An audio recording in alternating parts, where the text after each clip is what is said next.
ရခိုင်မကွေးအဆက်ငဖဲမြို့နယ်အပိုင်းအဗရန်လာရိုးမတောင်ပေါ်ကစစ်ကောင်စီရဲ့ MPD ဆက်သွယ်ရေးတာဝါတိုင်ကုန်းစခန်းကိုအာရခတပ်တို့ကသိမ်းပိုက်လိုက်ပြီးတဲ့နောက်အဲ့ဒီအနီးကနေရကဗျူဟာကုန်းတိုက်ပွဲတွေဟာလည်းတစ်ဖက်ပြန်လည်ပြင်းထန်လာတယ်လို့သိရပါတယ် MPD တာဝါတိုင်ကုန်းကိုမနေ့ကဇွန်လ4ရက်နေ့မှာ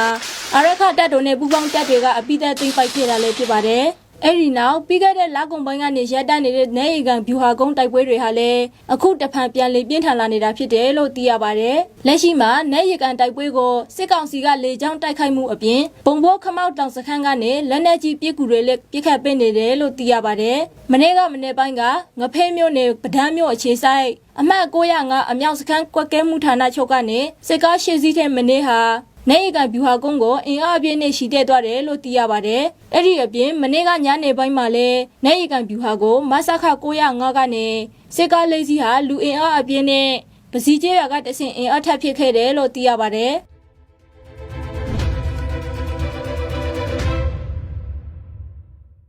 နေရကန်ဗျူဟာကိုထိုးစစ်ဆင်တိုက်ခိုက်ခဲ့တာပါလက်ရှိမှာအပြည့်အကာလတလထပ်တိုးကြောင်းစစ်ကောင်စီနဲ့ညီနောင်မဟာမိတ်၃ဖွဲ့ကထုတ်ပြန်ထားပေမဲ့စစ်ကောင်စီဘက်ကရိုးမဘော်ကနေရာတွေကိုစစ်ကြောင်းထိုးစစ်ဆင်ရာကနေတိုက်ပွဲတစ်ဖန်ပြန်လည်ပြင်းထန်လာနေတာဖြစ်တယ်လို့မြေပြင်သတင်းရင်းမြစ်တွေကပြောပါတယ်ရှင်။